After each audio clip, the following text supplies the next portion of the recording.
Hi, everybody. Can you hear me? I can Yes. hear you. Yeah. Okay, great. We will go ahead and get started once I share my screen. And here we go. Okay, so we are starting our week 4 meeting, which means we are about to be a quarter of the way through the semester. So that's good news, right?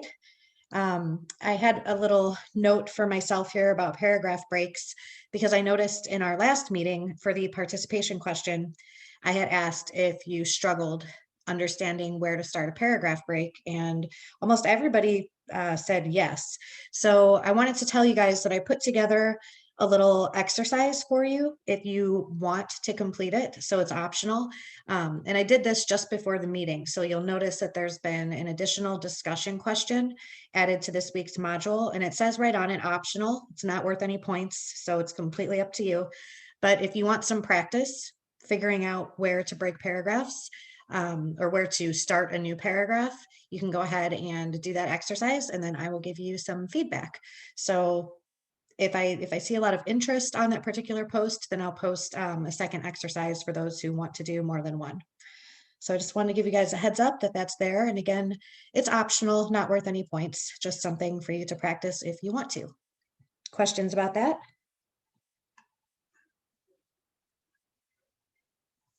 Okay. All right, so I want to start today's meeting with a quick note about topics. I did grade everybody's topic approval a couple of days ago, and then today I did go through and take a look at your opposing views assignments, and I returned feedback on those as well. For the most part, I would say we are in pretty good shape.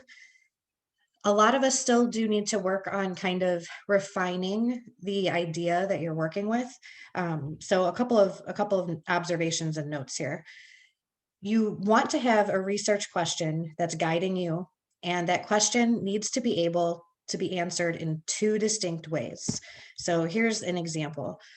Both of the answers to the question has to be realistic.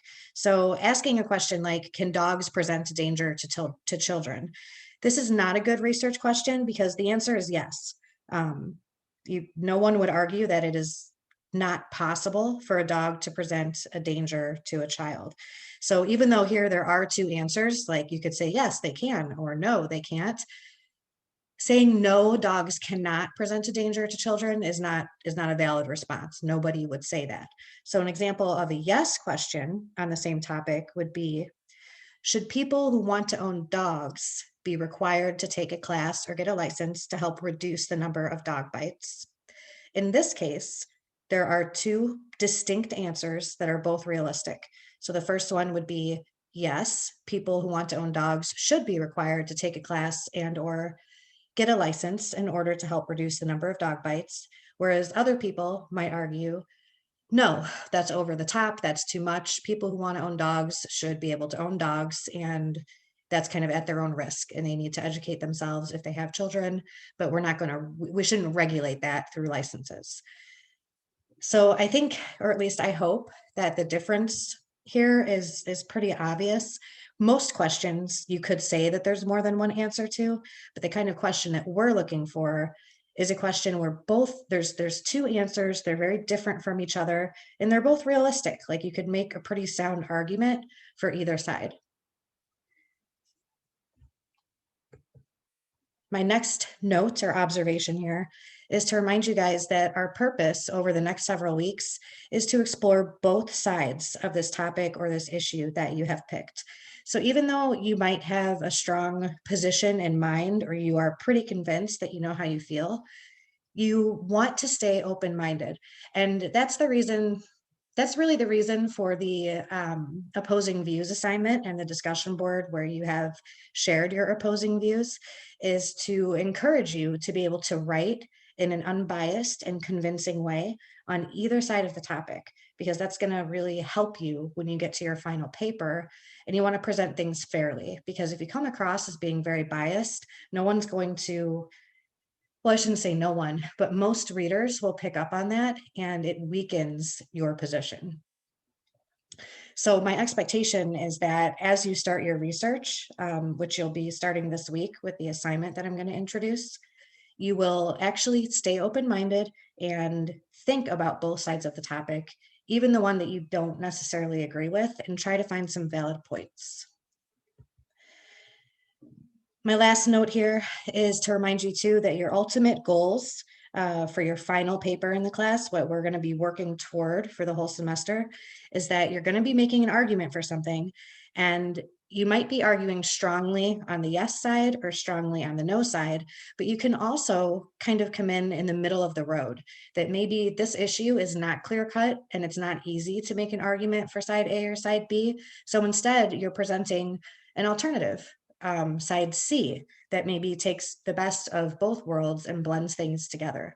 This is really kind of ideal, since your other ultimate goal, number 2, is to say something new and original about the issue, where you're coming up with your own fresh idea.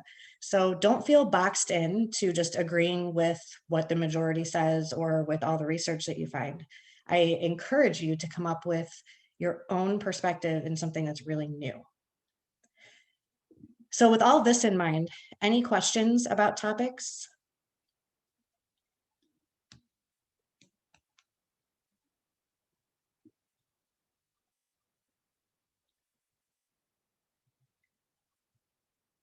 You guys can't hear me, right? Yes. Okay.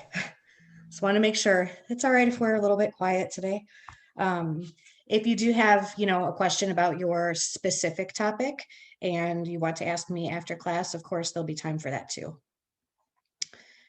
Okay, so let me jump into the next slide. And we're going to start this week's discussion with a little bit of, I guess, feedback on the They Say, I Say reading. So that was pages like 19 through 41. And last week we talked about basic summaries, which are basic, right?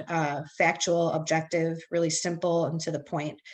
In the They Say, I Say reading this week, they kind of went in a little bit of a different direction and expanded the idea of a summary.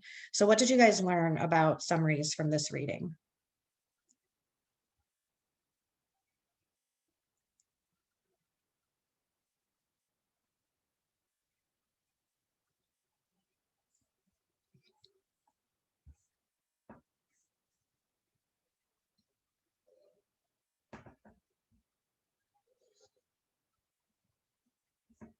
I'm sorry, what was the question again? What did you guys learn from this week's reading? From They Say, I Say, pages 19 through 41.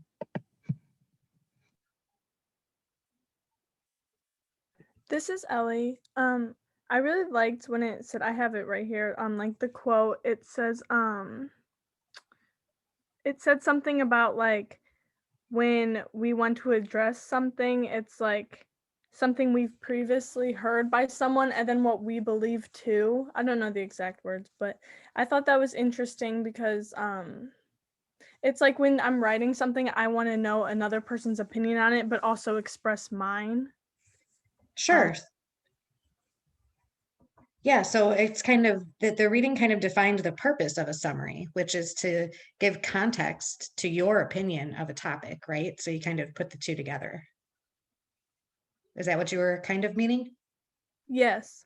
Okay, good. I'm actually gonna type in our answer here. So summaries give context to your opinion. Good. What else did you guys take away from this reading, or what did you like or dislike or have questions about?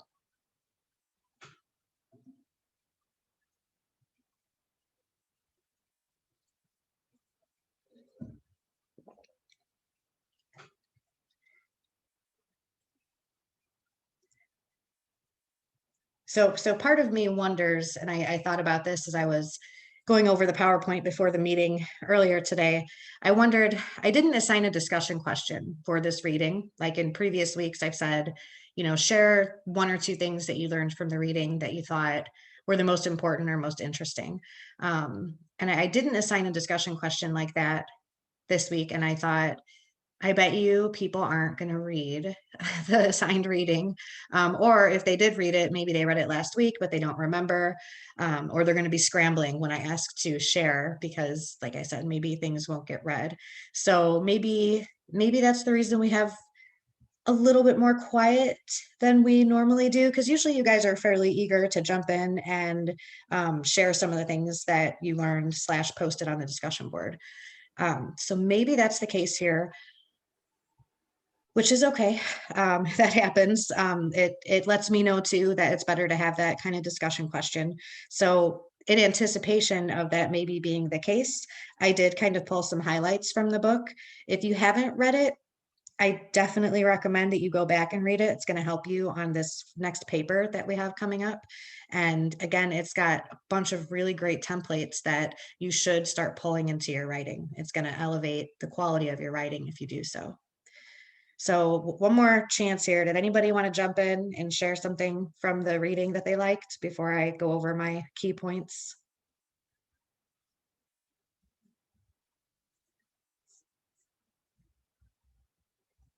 Okay.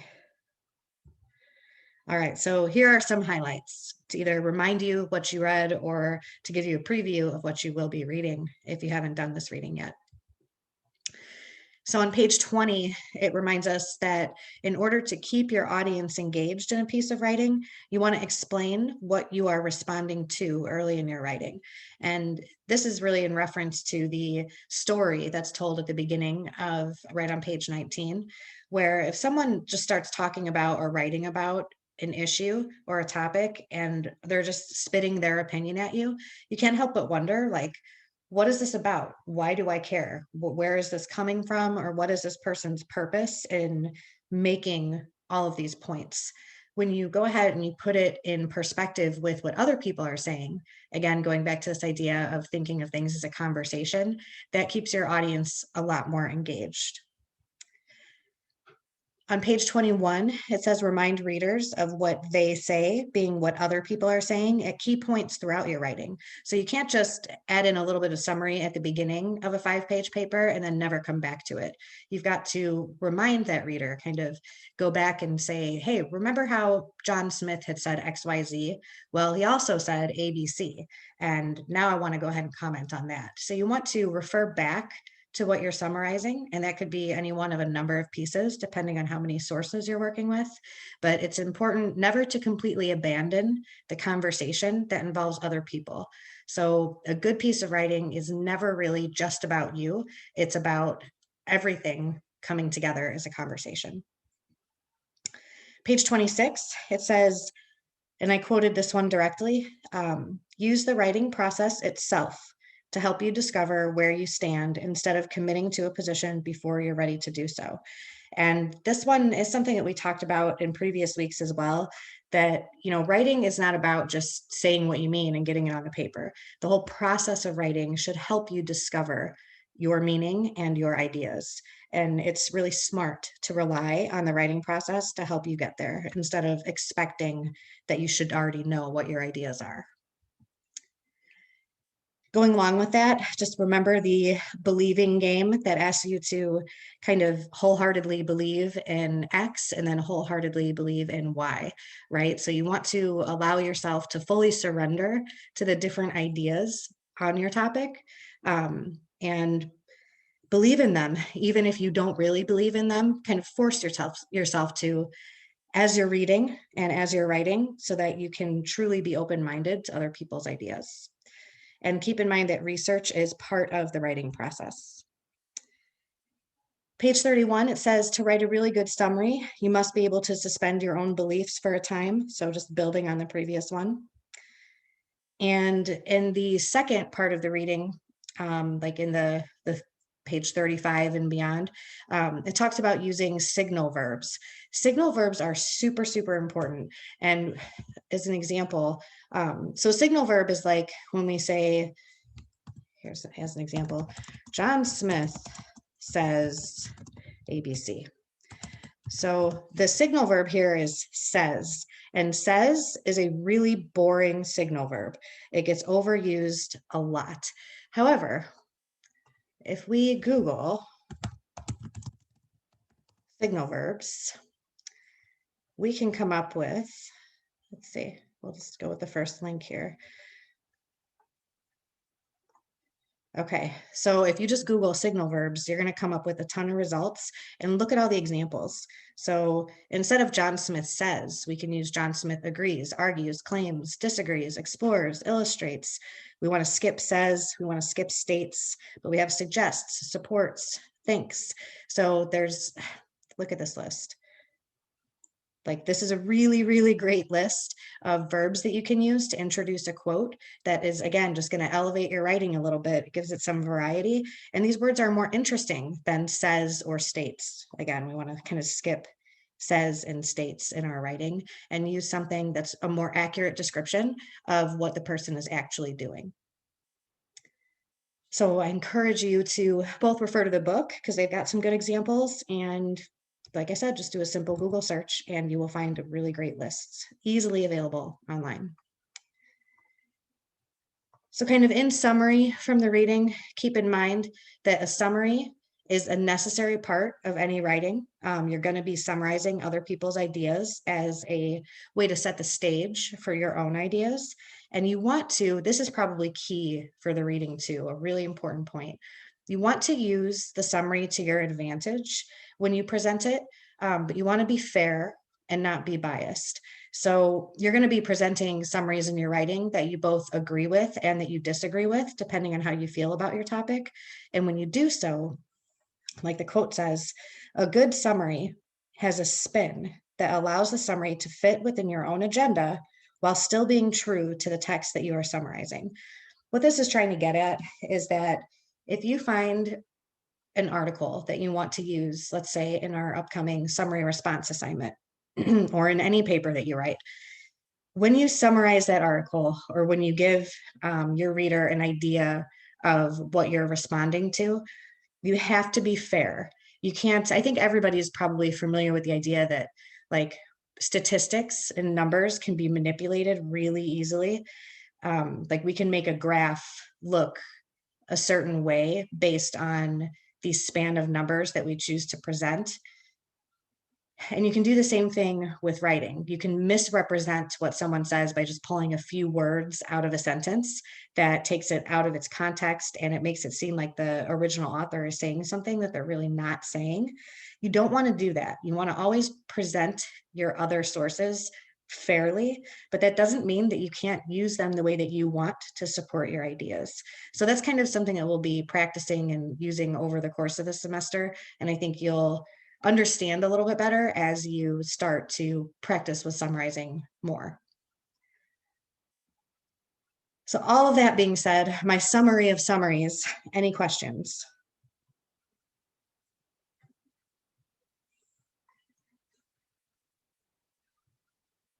No, not at the moment.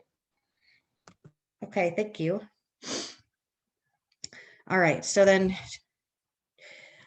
two final notes about how to do summaries correctly. So these are the kind of things that end up costing you points, not just from my perspective, but in other classes as well when you're writing. If you don't follow these kind of simple rules for how to summarize, you'll end up getting dinged. You must always include the title of the article that you're summarizing and the author or author's name. So you can't just jump in and say, in the article in the New York Times, it says that ABC. You have to say, in the article called Got Milk Crop Problems, author Karen Dawn suggests that, right? So we have to always give that information to make it really clear what we're talking about. And I guess as a matter of proper form as well, the first time that you refer to an author, you will refer to them by first and last name. And then after that, you will always refer to them by their last name only. And I have a little example here. So it says, Jack Hammer's article, Why English Classes Are Important, makes a number of thoughtful points about writing courses. For example, Hammer suggests that by paying attention to word choices, students can produce essays that are easy to read. So I followed those basic rules. The first time I introduced the author, I used the first and the last name. I included the title of the article that I'm referring to or summarizing. And then when I referred to the author again, I just use the last name. That's a common mistake that I see, is students referring to the writer by their first name after they introduce them the first time, or the first time they introduce them, they only use the last name, something like that. But the rules are full name the first time, last name every time thereafter. Now, if the person you're referring to is a doctor, you can put doctor in front of the last name if they have a title or something, but you won't use the first name ever again after the initial introduction.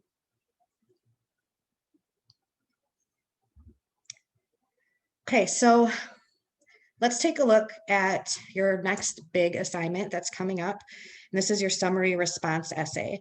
This is due on the 19th of the month. So you got 10 days to work on your first draft. So there's going to be 2 drafts of this that come in. Your first draft that's due on the 19th, and then I will review that and give you a bunch of feedback. And then you will revise your essay and submit a final draft for another grade. So let's take a look. Since this is our first, I think, like serious piece, I definitely want to go over the prompt and make sure that there aren't any questions. So you're going to choose 2 sources that are related to your research question or related to your topic. One of the sources should support your initial stance. So let's go back to the idea, let's use gun control since it's an off-limit topic. If your topic is gun control, there should be more or there should be less. And let's say you think there should be less gun control, it should be easier to get guns. You're going to pick one article that agrees with you that it's easier to get guns, and the other article should argue against it. So in this case, that it should be harder for people to get their hands on guns, or just present some type of different perspective, right? So the 2 articles that you choose should not be agreeing with each other. They should be on opposite ends of the spectrum, or at least far apart from each other on the spectrum of possible answers to your research question. Then the actual assignment is that you will write summary/strong responses for each of the articles. You can choose to structure your paper in 2 different ways. So you can either start out with article 1 and summarize it, and then include your response to that article. So a very basic summary that is just an objective discussion of the key points, followed by a separate response that is your ideas, your thoughts on what that particular article said. And then you can do another paragraph that's another basic summary, followed by another paragraph that is your response to the second article. Or you can go a little bit more along the lines of what the They Say, I Say reading from this week suggests, where it's a blend of presenting ideas from the article and summarizing those ideas from the article, blended in with your own responses. So the paragraphs would be kind of more mixed up. Either way is totally fine for this first draft. Your responses to the 2 articles that you pick can and should make connections between the 2 articles. So this is not like how we did for the opposing views assignments, where you really had 2 totally separate paragraphs that didn't necessarily talk to each other. In this essay, your paragraphs should all be talking to each other. And I have an example to show you right here. So in a response to an article by Jack Thomas, you might write, whereas Smith suggested this was a horrible idea, I'm more inclined to side with Thomas's thoughts on this topic. So in this case, Smith would be the author of the second article, or the first article that you'd already summarized. And now as you're moving into the second article, you're referring back to the first article. So do you see how you're kind of, in one sentence, I'm referencing the Smith article and the Thomas article, making connections between the 2. Each of your articles that you choose to work with should be at least 600 words long at a minimum. So you're not choosing tiny little sound bites, you're choosing articles that are at least somewhat substantial. And you can easily see how long an article is, because I'm assuming that you will find it online or in the library. Just copy paste all the text into a Word document. And then down here at the bottom, it's going to tell you how many words your article is. I have a question. It's a Sure. Leah. So you're saying when we pick these 2 sources and with the response part, so with the first source and the second source, they're kind of like talking to each other in a way. Is that what you're saying? From two different articles? Yes. Yes. Oh, okay. So like, let me give you a little example. So Like, I don't know if they're supposed to argue or agree with it. Like, how do what are we supposed to say? So right now you're still in an exploratory stage of the process. You're not so much like making an argument. So like, let me try to quickly give a little sample. So if my topic is gun control, like more or less, right? I'll have summary of article that says more gun control. So summary, and then I'll have my response.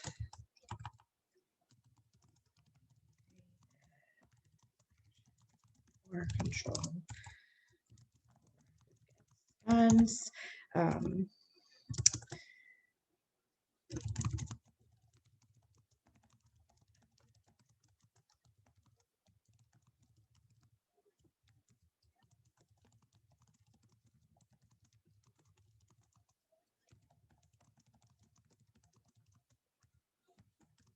So then we'll have summary of article that says there should be less gun control, more summary, right? So a whole paragraph, summary paragraph. And then my response might be,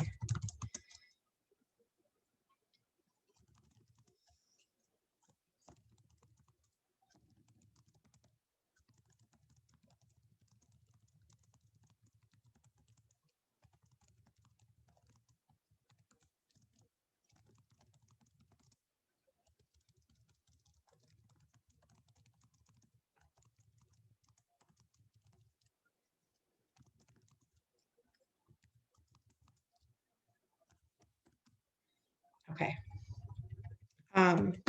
So hopefully this illustrates maybe a little bit more.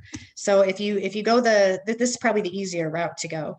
So if you start with a summary of an article and you have a paragraph that is just summary, right, of those key ideas and pulling out the objective facts of article number 1 that says there should be more gun control, so side A, then you'll follow that up with a paragraph or 2 of your response to what that article says, whether you agree with it, disagree with it, and you don't have to agree with every line in it. You could agree with this and that and disagree with this, and then maybe just have your own kind of idea that generated. So, something like perhaps, although Smith didn't mention it, it would be good to do this, right? So you can have agreeing, disagreeing, sort of agreeing, and your own ideas kind of all blended in. So your response then is literally capturing your ideas and how you felt about the ideas when you were reading the article that you've summarized. So you're literally responding to the first article. And then you'll have another paragraph of summary, this time side B, less gun control. And this time you're going to respond both to the ideas within that second article, but you're also going to tie in what you've said and what the first article has said here. So it moves from being just a summary and response of one thing to being an essay that is really talking about what 2 different people have said differently on the topic, as well as now you're the third voice, what you think about the topic and what you think of the ideas other people presented. Does that make it? I think that was probably a good. Yeah, that makes sense. So basically, we're supposed to summarize one article and then tell what that article is about, what they agree about, and then give our thoughts, and then summarize the second article and then give our thoughts on that one too. I get it. Yep, that you said it really concisely. That's well, or you said it. That's good. You said it very concisely. Yeah. Let me jump back into the PowerPoint or the prompt here. But if someone else has a question, just jump right in and interrupt me. to give some guidelines, or I guess, yeah, they're guidelines, right? So your summary should be approximately 300 words. So about 50% of the length of your article. So if you have 600 words, a 300 word summary would be appropriate. I guess, honestly, probably like even 200 could be appropriate for a summary.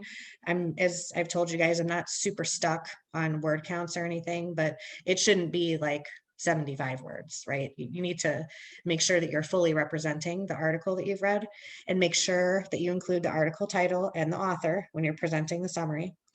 And your summary doesn't have to be just one paragraph. It can be 2 to 3 paragraphs. And that's not about length. That's about when it's appropriate to break a paragraph. If you're choosing a topic that is a little bit more complex, it might not work to summarize an entire article in one paragraph because there might be a couple of different ideas that you're summarizing.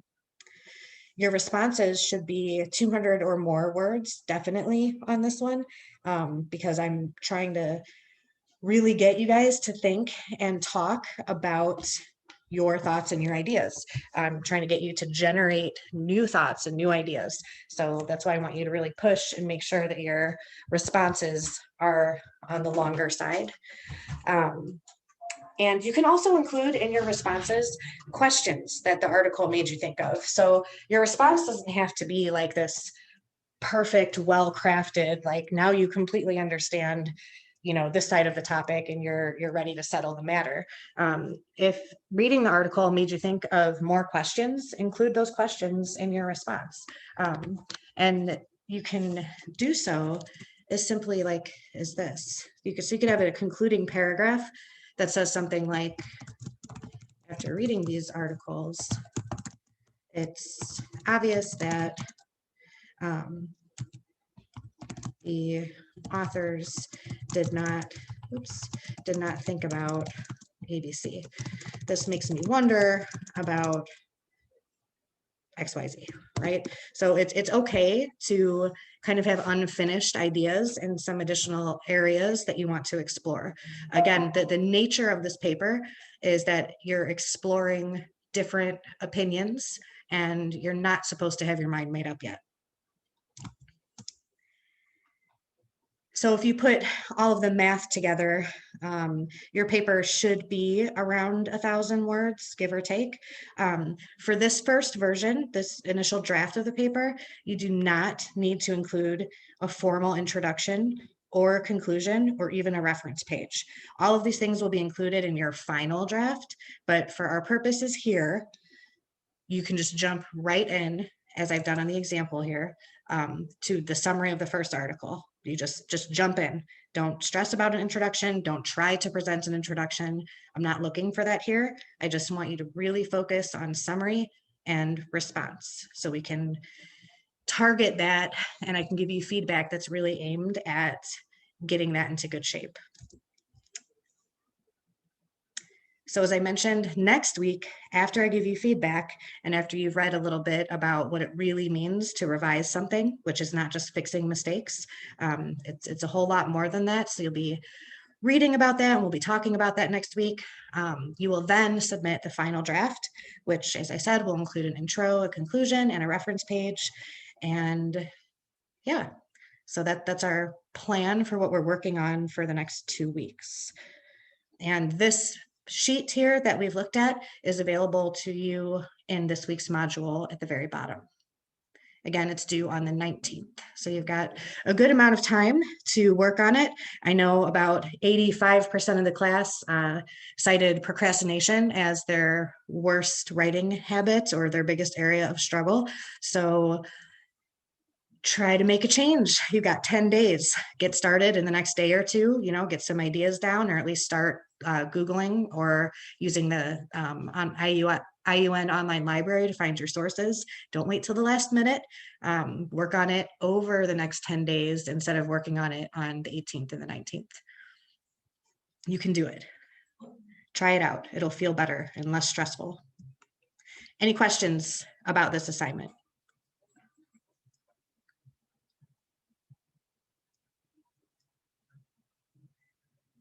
Altogether, this first draft and then the final draft is worth 50 points. So it's a big chunk. Definitely our our weightiest assignment so far this semester. So you do want to, really put in the work on this one and think about everything we've talked about so far this semester. Hey, this is May. So each paragraph should be 300 words. Is that what you're saying?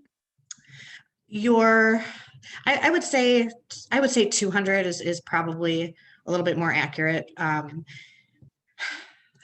So it's not necessarily each paragraph, but like your summary of Article 1 should be about 200 words. Your response to Article 1 should be about 200 words. Summary of Article 2, 200 words, and then response to Article 2, 200 words. So that's actually, yeah, you're welcome. Feel free to write much more than that. If you've got a lot to say in terms of your responses to the two different articles, in the past when I've assigned this and people have turned it in, I've gotten up to 2,000 words, which is 100% fine. Don't limit yourself, but don't undercut it either. The reason that I give you those numbers is because I really think that's what it takes to do a good job, to be thorough, at least thorough enough. Just a quick reminder to remember what we learned last week about paragraphs and topic sentences and word choice and things like that. I will be kind of looking to see that you're paying attention to transitioning and using topic sentences too. Any further questions about the assignment?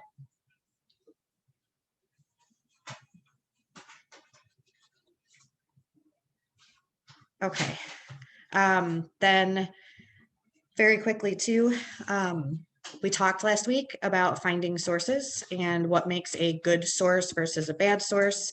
What do you guys remember? Just some highlights to reassure me that as you look for articles, you will be looking for good ones. So like any credible sources would be going to the library, anything at the library. Yep. Would be or .gov.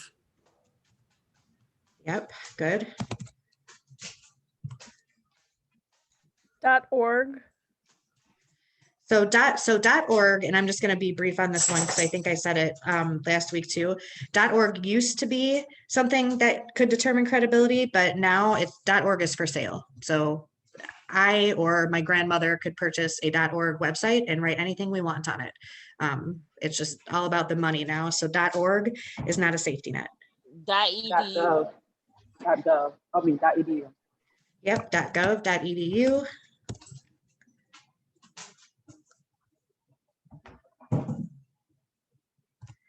And then what was one of the determining factors that we talked about last week?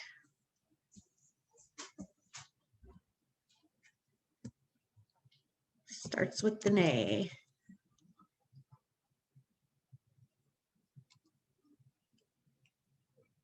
AU, like we're playing hangman here.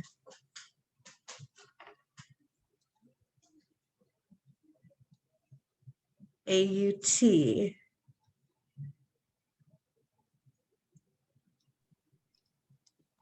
We can get sources from books. Author. Author, yes, author. Yes, so the author is crucial, right?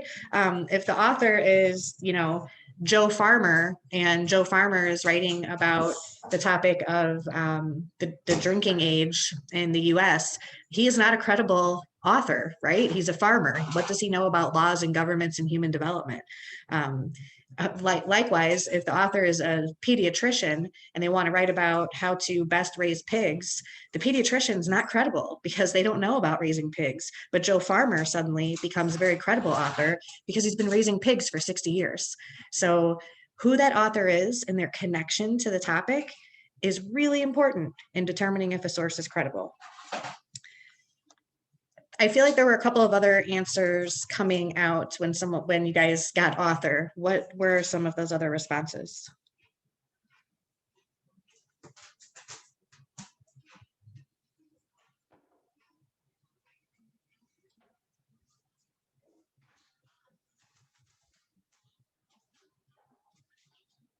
You guys are like pulling teeth today. No one wants to participate. I guess I could cut you slack because normally you guys are very good about participating. So I'll give you the last one here. And that is the currency, which is really the date, right? So we want recent articles. We don't want articles from 2005. Ideally, your articles are no more than 4 years old. If you're writing about something medical or technology related, the more recent, the better. I would say like 2 to 3 years if you're medical or tech related. But certainly 4 years is kind of the limit. Now, I want to add, I guess, an asterisk to that. If you want to go back, like let's say, and I know I'm stealing someone's topic here, but this topic of the drinking age being lowered to 18, if you want to go back and reference something from like prohibition, and there's an article that talks about the history of prohibition, and that article is dated 1998, you can use that. Like, you're not trying to say that this is a relevant new idea. You're trying to say like, hey, back like 30 years ago, we actually used to think like this, right? Or, you know, back, I guess it's way more than 30 years ago, but you get my drift. You can use an older article as long as you're presenting it as an older article. You're not trying to say this is a cutting edge, new, current idea. So you have to use some decision-making skills there. But yeah, so anything at the library, anything.gov.edu. This does not mean that you can't use .com, Forbes.com, BusinessInsider.com. Like, there's so many .coms that are 100% fine for you guys to use. Just make sure you know who that author is and make sure that the date is current. And then you can use a .com.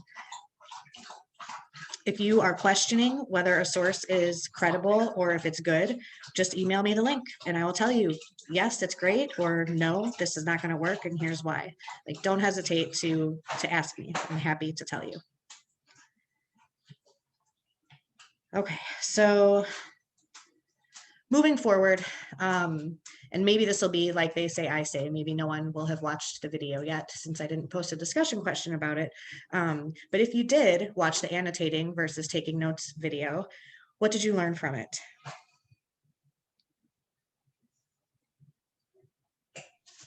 This is Ellie. I learned that annotating is kind of just like you're self-explaining and you're like writing down your emotions and feelings and opinion, but in Okay. notes, it's actually like the factual information.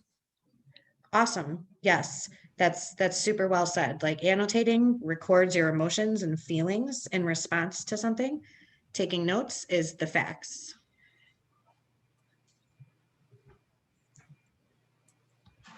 Hi, this is April. Can you hear me? Yes, I can. Go ahead. Okay, sorry, these headphones kind of suck.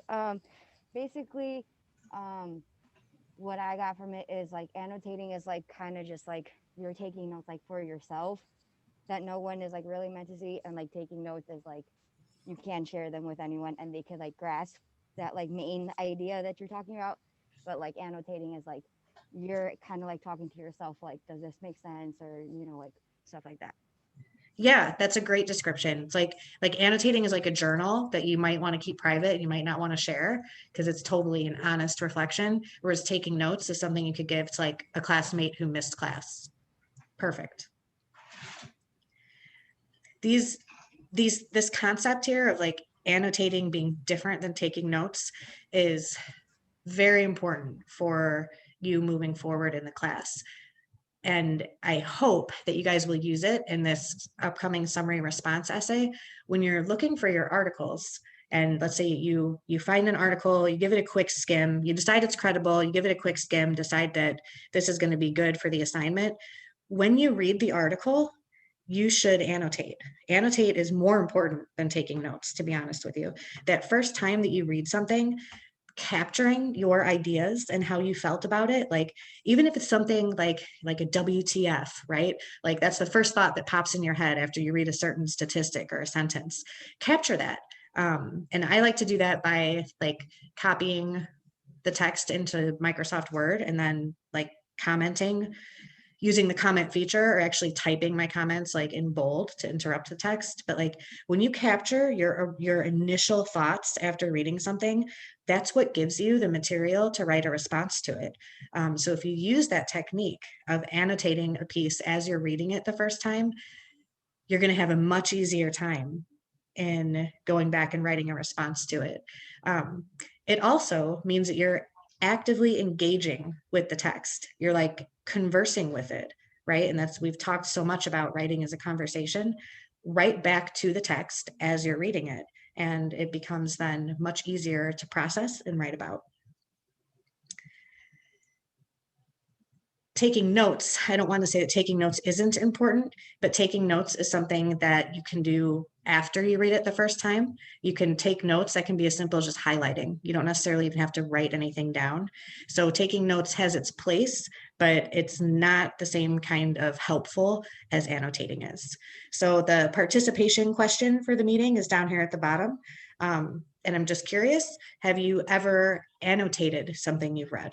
So have you ever recorded your thoughts about something that you have read as you're reading it?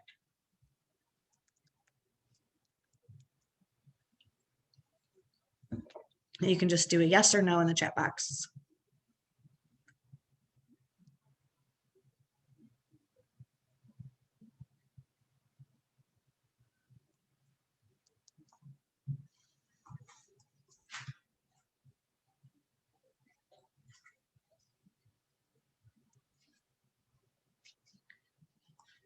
So normally when you guys type in the chat box, I can see that.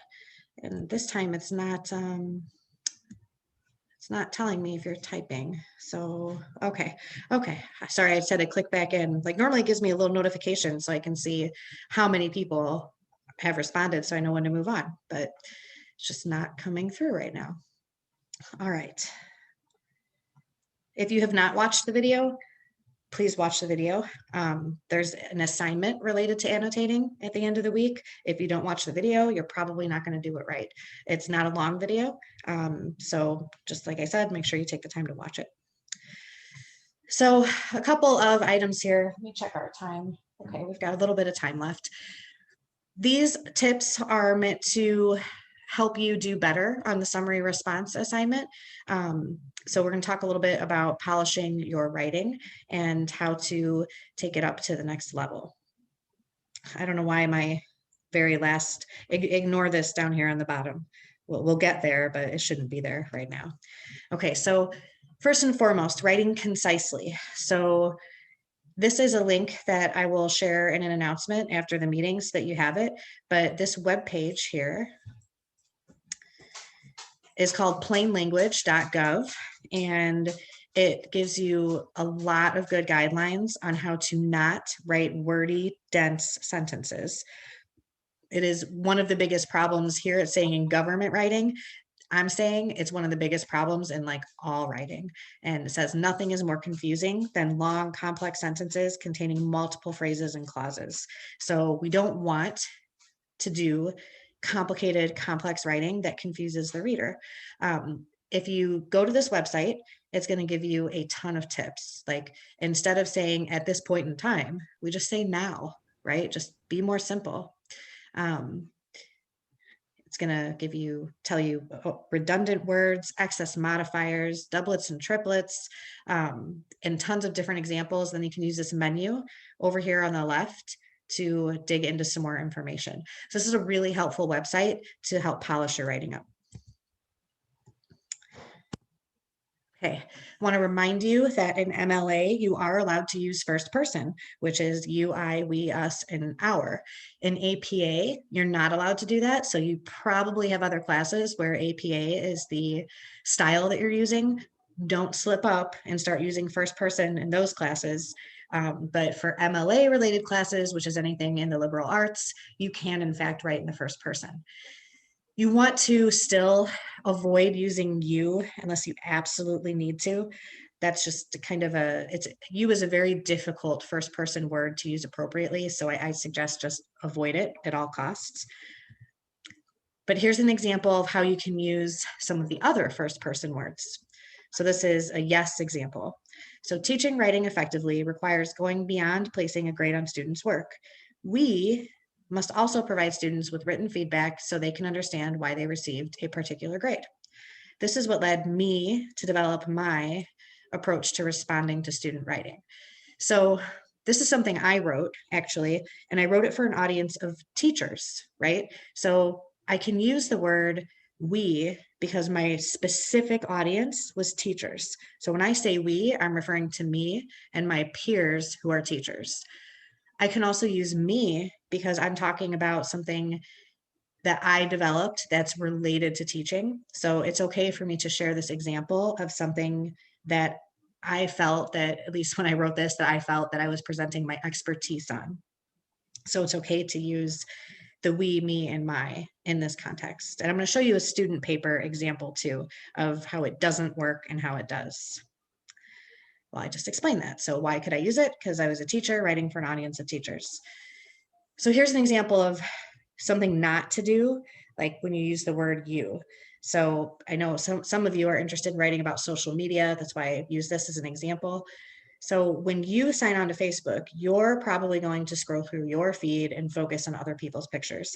We don't want to use you in this way because it comes across as being like almost accusatory, like you're probably going to scroll through your feed and focus on other people's pictures.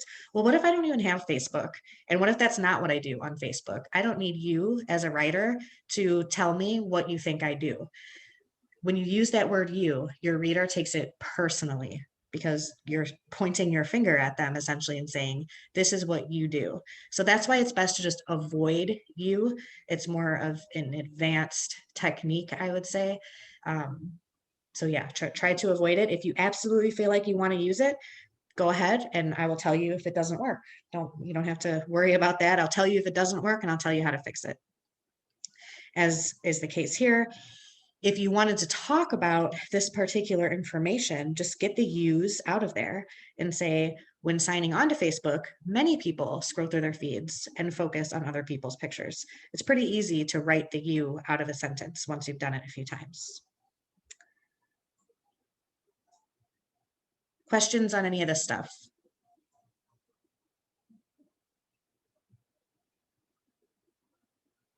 Okay, so here's the student example. Well, in 1 second, I'll give you the student example. Another quick note about polishing. If you want to use the word most, so most people think this way, or most people have experienced that, you have to back it up with a statistic because most implies that you mean more than 50%. That's the most, right? Most means the majority, it means more than half. If you don't have a statistic to back it up, but you still kind of want to say it, just replace the word most with many. So many people feel this way. Now you're not suggesting any certain number of people or a majority or anything like that. You're just saying a lot. So you could replace most with a lot or many. But if you do use most and you don't include a statistic, that will end up costing you points. And I mean that broadly with college professors across the board. That's something that we have been trained not to do, so we notice when other people do it. And here's the student example of how to express your opinion or your experiences using first person appropriately. So here's how it doesn't work. I'm tired of talking and hearing myself. Does someone want to volunteer to read this little paragraph out loud for everybody? Please. I'll do it. Thank you. No problem. Excuse me. Exercise addiction affects about 3% of the population and poses mental health challenges to physically in shape individuals. I wanted to, do you want me to? Yep, keep going. Okay. I wanted to share my vivid personal experience with exercise addiction because unfortunately, I was part of the 3%. I was once addicted to working out when I first started high school, and part of the reason might have to do with insecurity and anxiety levels of starting a new chapter in my life. Starting high school and college can be a frightening feeling. I was afraid to go to high school and start my freshman year.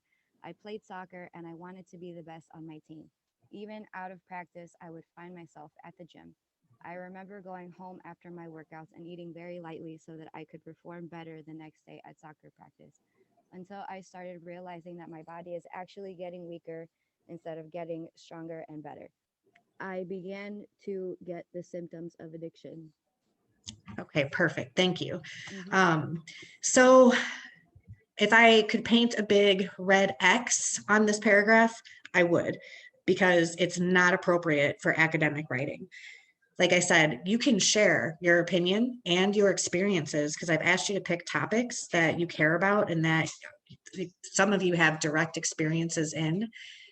This is just not the way to do it. This sounds like a high school paper or like a journal entry. Um, it's not professional, it's not academic, and it's not appropriate. So instead of writing something like this, and who was that read? April. Thank you, April. So unlike what April read for us over here, we're going to see that this much shorter version gets the point across without giving a whole bunch of personal detail. So this just says exercise addiction affects about 3% of the population and poses mental health challenges to physically in shape individuals, period. Having been part of the 3% myself, I can attest to the realities of exercise addiction. For example, I found myself obsessed with going to the gym, even though I was getting weaker, not stronger. So a couple of I's in there, but we cut out tons of the detail, and like a sentence like starting high school and college can be a frightening feeling. I was afraid to go to high school and start my freshman year. As a reader who's reading about exercise addiction, I don't care that this person was afraid to go to high school and start their freshman year. But I do care maybe about this, knowing that the author feels that they've been part of that 3%, and they give an example of how they were part of the 3%. Now the writer is building credibility and making a connection to the topic. And I like that as a reader. It makes me value what the writer is saying a little bit more without getting lost in details that aren't particularly relevant to what I thought the point of the paper was. So when you are sharing your experience/opinion, you want to keep it concise, you want to keep it professional, and you want to keep it relevant to what your main topic is. You're not going to go on and on and on and story tell about your experience. Any questions about that?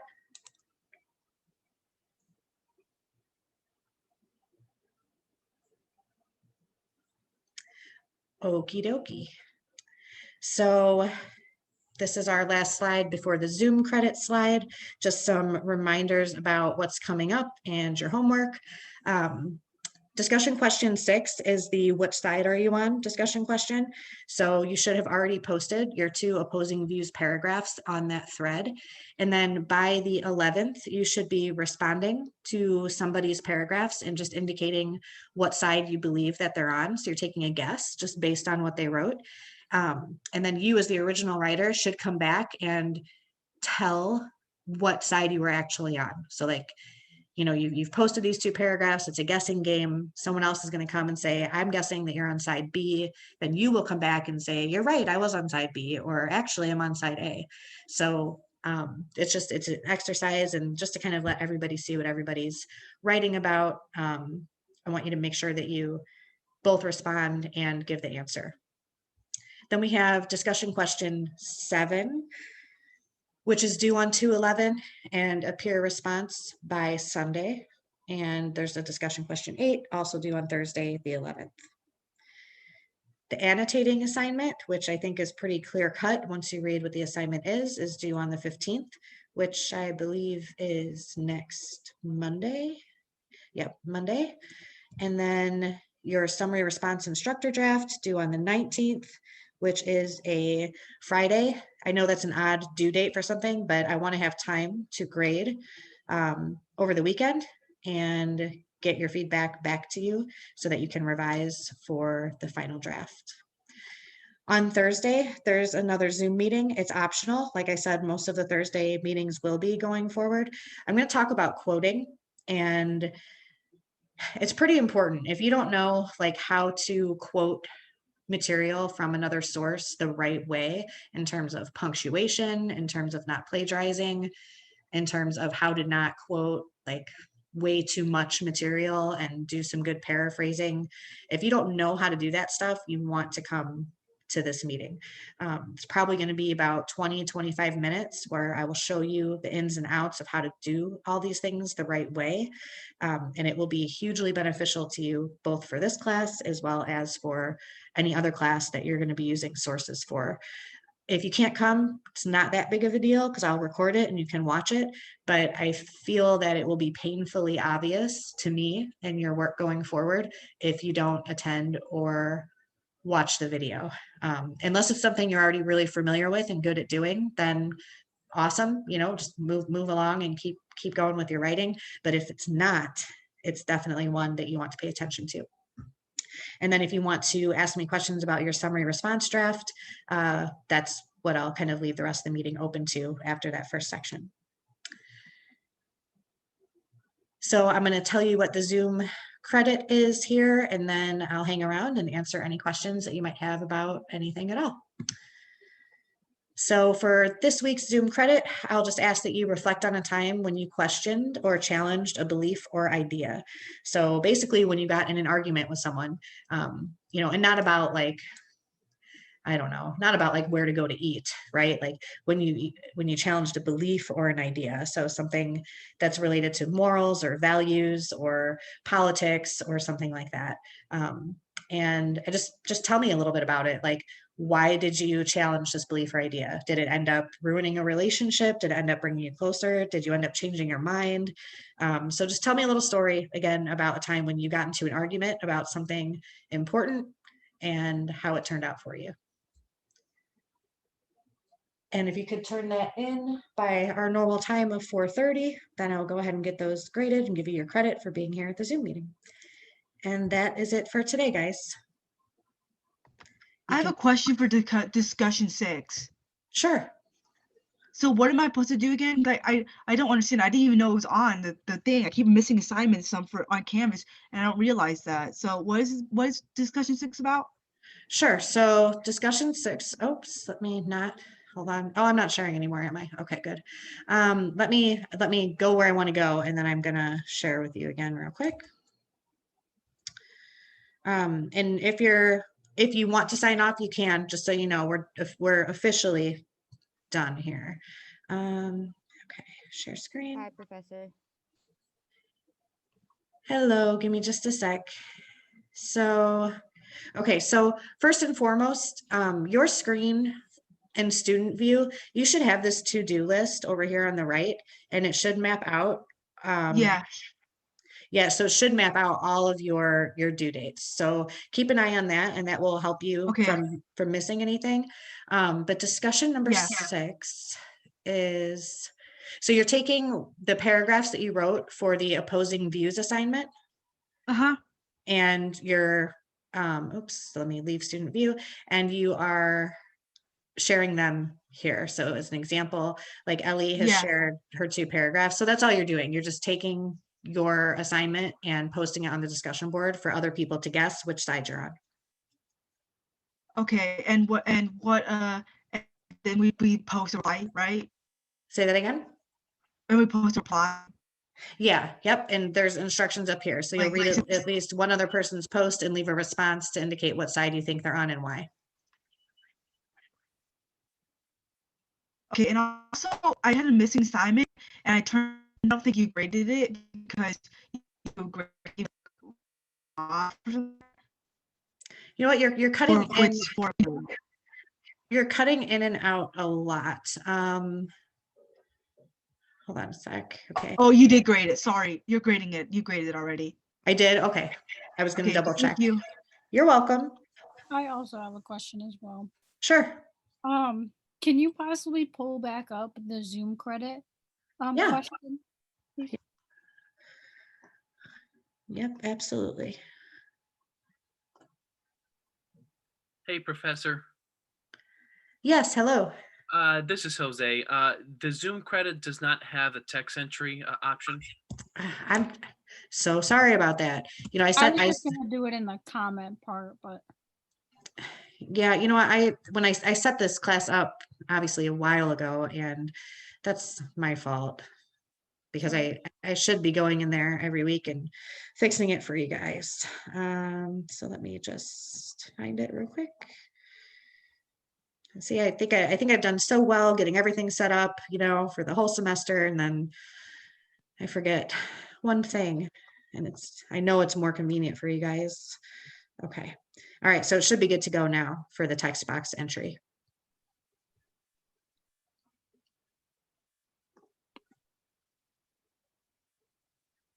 yeah, it's good now. Okay. Thank you. You're very welcome. Alyssa, did you still need the screen back up? No, I just took a picture of it. Okay, perfect. All right, thank you. You're welcome. Bye.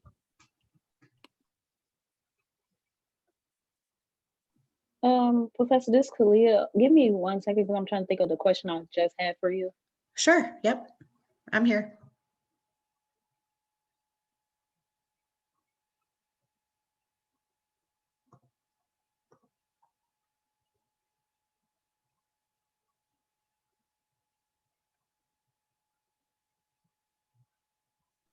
I'm sorry, it was some dealing with my topic. I'm trying to remember because you had brought it up like during a meeting. I think something about, or like when you said something about like, so here we go. With the experience part, when you said something like our own personal experience, can it, because mine is current, since I'm like actually going through it right now with my topic, can I talk about it as I'm going through it? Remind me again what your topic is. Should college students work while work while in college? Okay. Work or do internships? Yeah, you can definitely talk about it. So, the smart way to do it is similar to, let me pull my screen back up really quick here. The best way to do it is kind of similar to the example that I showed here, where she's saying, having been part of this myself, I can attest to the realities. So you could say something like, as a current college student, are you working right now?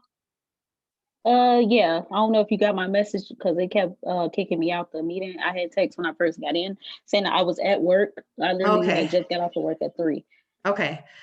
So you can say something like, as a current college student who is also working, I can relate to the struggles that students who have to split their time go through, right? So you can definitely say something like that. Now, you don't want to make everything all about you and your experience, because that's just, people don't necessarily want to read that. They want it to be relatable to a broader spectrum, but you can definitely talk about your current experience.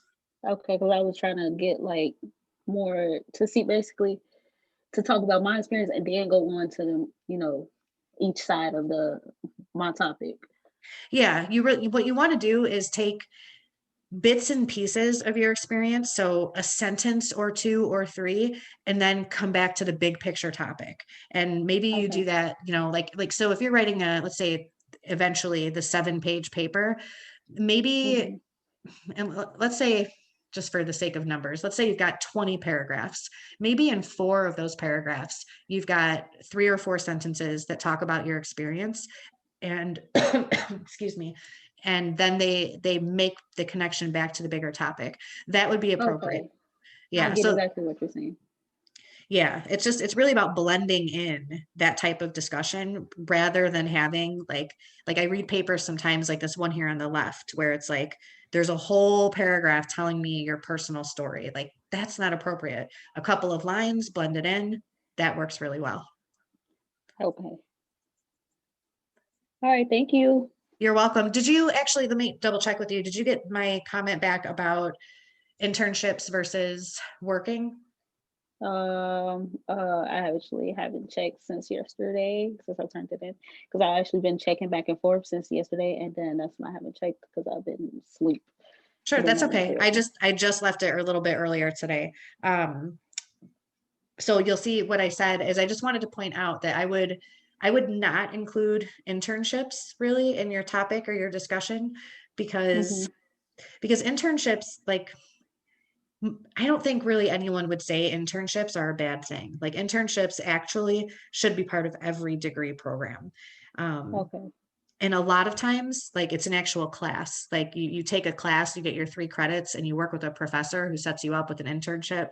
So it's very much different than, like, say, working at the mall. Like, that has nothing to do with your college career. You're not necessarily, building up a reputation within your field. Like, it's like, I guess the best way to say it is, working at the mall, if you're studying, I don't know, accounting, is very different than interning at a marketing firm if you want to go into marketing, right? Yeah. So I would eliminate the internship aspect of things from your argument. It complicates Okay, things. yeah, I most definitely changed that part. Okay. All right, that I just wanted to clarify in case my comment wasn't super clear. Okay, thank you for the feedback. You're very welcome. Have a good rest of the day. You too, thank you. You're welcome.